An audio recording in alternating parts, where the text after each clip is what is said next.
ST Kannada ಕಲಿಕೆಯನ್ನು ವೀಕ್ಷಿಸುವಂತಹ ವೀಕ್ಷಕರಿಗೆ ನಮಸ್ಕಾರಗಳು.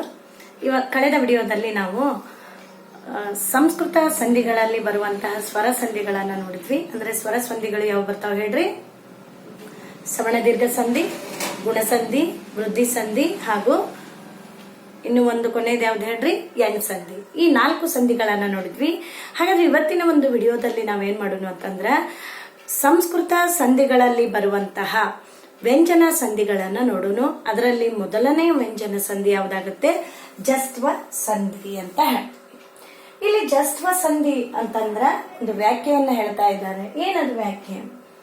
ಪೂರ್ವ ಪದದ ಕೊನೆಯಲ್ಲಿರುವ ಕ ಚ ಟ ತ ಪ ಅಂದ್ರೆ ಪೂರ್ವ ಪದದಲ್ಲಿ, ಇಲ್ಲಿ ಬರುವಂತಹ ಪೂರ್ವ ಪದದಲ್ಲಿ ಏನಾಗಿರ್ಬೇಕು? ಕೊನೆಗೆ ಕ ಚ ಟ ತ ಪ ಅಂದ್ರೆ ಇವು ಯಾವ ಹೇಳ್ರಿ?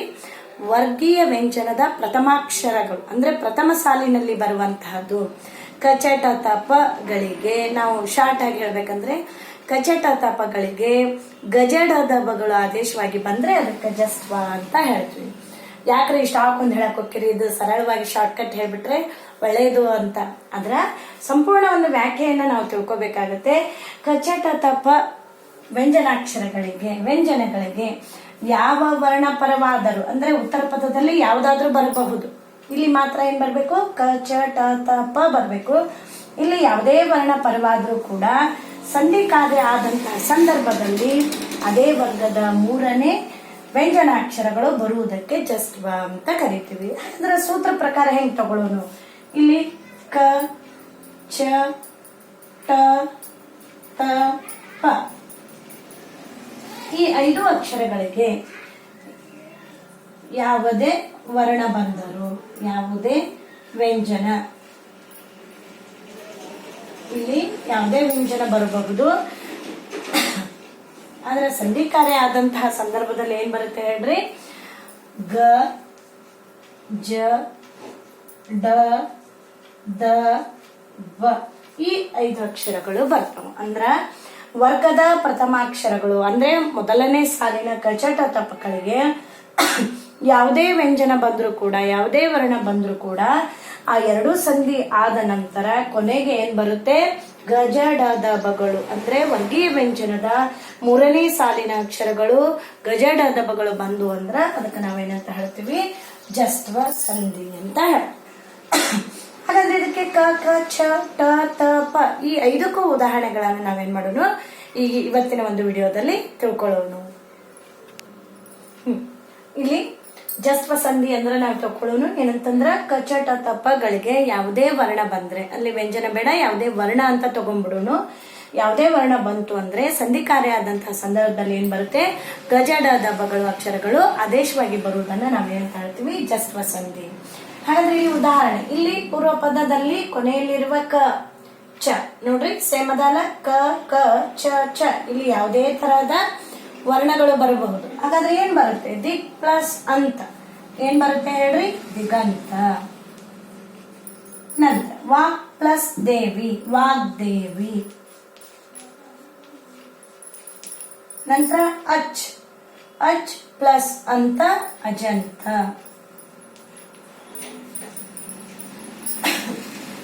ಅಚ್ ಪ್ಲಸ್ ಆದಿ, ಅಜಾದಿ.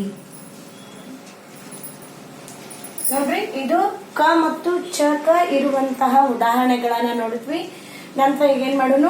ಟ ತ ಪ ಈ 3 ಅಕ್ಷರಗಳಿಗೆ ಬರುವಂತಹ ಉದಾಹರಣೆಗಳನ್ನ ನಾವು ತಿಳ್ಕೊಳ್ಳೋಣ ಅಂತ. ಸರಿ, ಈಗ ಟ ಟ ಮತ್ತು ತ ಪೂರ್ವ ಪದದಲ್ಲಿ ಬಂದಂತಹ ಸಂದರ್ಭದಲ್ಲಿ ಯಾವ ರೀತಿ ಉದಾಹರಣೆಗಳನ್ನ ನೋಡ್ತೀವಿ. ಉದಾಹರಣೆಗೆ ಷಟ್ ಪ್ಲಸ್ ಆನನ ಅಂತ ಬಂತು. ಅಲ್ಲಿ ಷಡಾನನ, ಡಾನನ ಅಂದ್ರೆ ಟಕ ಏನ್ ಬಂತು? ಟಕ ಡಕಾರ ಆದೇಶವಾಗಿ ಬಂತು. ನಂತರ ಷಟ್ ಪ್ಲಸ್ ಅಂಗನೆ, ಷಡಾಂಗನೆ. ಸತ್ ಪ್ಲಸ್ ಆನಂದ್, ತಕಾರ ಬಂತು. ತಕಾರಕ್ಕೆ ಏನ್ ಬರುತ್ತೆ? ದಕಾರ ಬರುತ್ತೆ. ಹಾಗಾದ್ರೆ ನೋಡ್ರಿ ಉದಾಹರಣೆ, ಸತ್ ಪ್ಲಸ್ ಆನಂದ, ಸದಾನಂದ. ಚಿತ್ ಪ್ಲಸ್ ಆನಂದ, ಚಿದಾನಂದ. ನಂತರ ಸತ್ ಪ್ಲಸ್ ಉದ್ದೇಶ, ಸದುದ್ದೇಶ.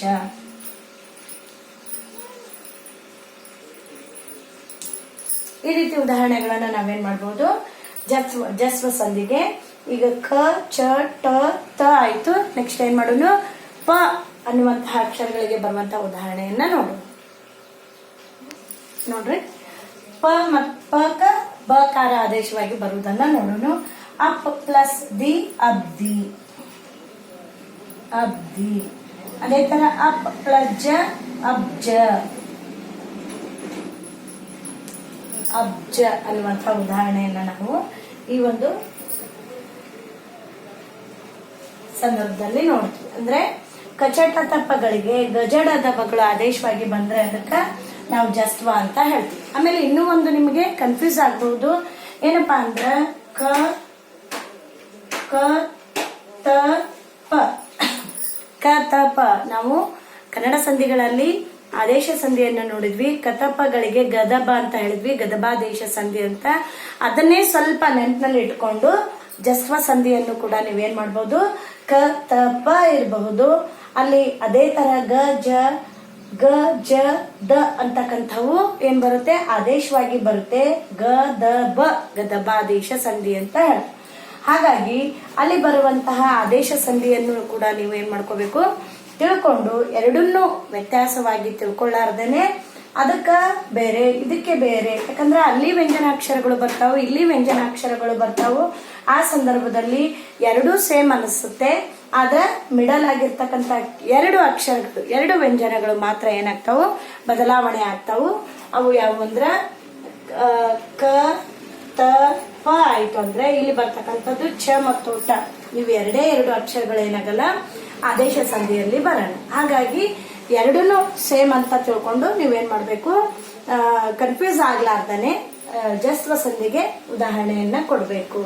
ಯಾಕಂದ್ರೆ ಅಲ್ಲಿನೇ ಬೇರೆ ಬರುತ್ತೆ, ಇಲ್ಲಿ ಬೇರೆ ಬರುತ್ತೆ ಅಂತ ಹೇಳ್ಬಹುದು. ಉದಾಹರಣೆಗಳನ್ನ ನೋಡಿದ್ರಿ. ಹಾಗಾದ್ರೆ ಜಸ್ವ ಅಂದ್ರೆ ಏನು, ವರ್ಗೀಯ ಪ್ರಥಮಾಕ್ಷರಗಳಿಗೆ ಅಂದ್ರೆ ಕಚಟ ತಪಗಳಿಗೆ ವರ್ಗೀಯ ತೃತೀಯಾಕ್ಷರಗಳು ಆದೇಶವಾಗಿ ಬರುವುದಕ್ಕೆ ನಾವು ಜಸ್ವ ಸಂಧಿ ಅಂತ ಹೇಳಿದ್ವಿ. ಅದಕ್ಕೆ ಉದಾಹರಣೆಗೆ ದಿಗಂತ, ವಾಗ್ದೇವಿ ಈ ತರ ಆಯ್ತು. ಅಜಂತ ಹೌದು. ನಂತರ ಟಕ ಷಡಾನನ, ನಂತರ ತಕ ಯಾವ್ದು ಬಂತು ನೋಡ್ರಿ, ಚಿದಾನಂದ. ಪಕ ಯಾವ್ದು ಬರುತ್ತೆ, ಅಬ್ದಿ ಮತ್ತು ಅಬ್ಜ ಅನ್ನುವಂತಹ ಉದಾಹರಣೆಯನ್ನ ನಾವು ನೋಡಿದ್ವಿ. ಹೌದು. ಮುಂದಿನ ಒಂದು ವಿಡಿಯೋದಲ್ಲಿ ಶುತ್ವ ಸಂಧಿಯನ್ನ ಹಾಗೂ ಅನುನಾಸಿಕ ಸಂಧಿಯನ್ನ ನೋಡೋಣ. ಇವತ್ತಿನ ಈ ವಿಡಿಯೋದಲ್ಲಿ ಜಸ್ವ ಸಂಧಿಯನ್ನ ನಾವು ಸಂಪೂರ್ಣವಾಗಿ ಅರ್ಥ ಮಾಡ್ಕೊಂಡ್ವಿ. ಇನ್ನೂ ಹೆಚ್ಚು ಉದಾಹರಣೆಗಳನ್ನ ನೀವು ಬಿಡಿಸ್ರಿ. ಕೆಲವೊಂದು ಉದಾಹರಣೆಗಳನ್ನ ನಾನು ಕೊಡ್ತೀನಿ. ಸರಿ, ಹಾಗಾದ್ರೆ ಜಸ್ವ ಸಂಧಿ ಅಂದ್ರೆ ಏನಂತ ನೋಡಿದ್ವಿ. ಈಗ ಜಸ್ವ ಸಂಧಿಗೆ ಇರುವಂತಹ ಕೆಲವೊಂದು ಉದಾಹರಣೆಗಳನ್ನ ಕೊಟ್ಟಿದ್ದೀನಿ, ನೀವು ಬಿಡಿಸ್ರಿ. ದಿಗಂಬರ, ದಿಕ್ ಪ್ಲಸ್ ಅಂಬರ, ದಿಗಂಬರ. ದಿಗ್ಗಜ, ದಿಕ್ ಪ್ಲಸ್ ಅಜ, ದಿಗ್ಗಜ. ಚಿದಾನಂದ, ಚಿತ್ ಪ್ಲಸ್ ಆನಂದ, ಚಿದಾನಂದ. ಷಡಂಗ, ಷಡ್ ಪ್ಲಸ್ ಅಂಗ, ಷಡಂಗ. ಇದು ಮತ್ತೆ ರಿಪೀಟು, ಅಪ್ ಪ್ಲಸ್ ದಿ ಅಬ್ದಿ ಅನ್ನೋದನ್ನ. ಅಬ್ದಿ ಅಂದ್ರೆ ಕಡಲು. ಆಮೇಲೆ ಆಗಲೇ ಒಂದು ಉದಾಹರಣೆ ಕೊಟ್ಟಿದ್ದೆ, ಅಬ್ಜ ಅಂದ್ರೆ ಕಮಲ ಅಂತ ಹೇಳ್ಬಹುದು. ಪ್ರತಿಯೊಬ್ರು ಈ ಕನ್ನಡ ವ್ಯಾಕರಣಕ್ಕೆ ಸಂಬಂಧಪಟ್ಟಂತಹ ಉದಾಹರಣೆಗಳನ್ನ ಬಿಡಿಸ್ರಿ. ಹೆಚ್ಚೆಚ್ಚು ಸಮಾಸದಲ್ಲಿ, ಸಂಧಿಯಲ್ಲಿ ಅಥವಾ ಕನ್ನಡ ವ್ಯಾಕರಣದಲ್ಲಿ ನೀವು ಹೆಚ್ಚೆಚ್ಚು ಪರಿಣಿತಿಯನ್ನು ಹೊಂದ್ರಿ ಅಂತ ಹೇಳ್ತಾ ಎಲ್ಲರಿಗೂ ನಮಸ್ಕಾರ.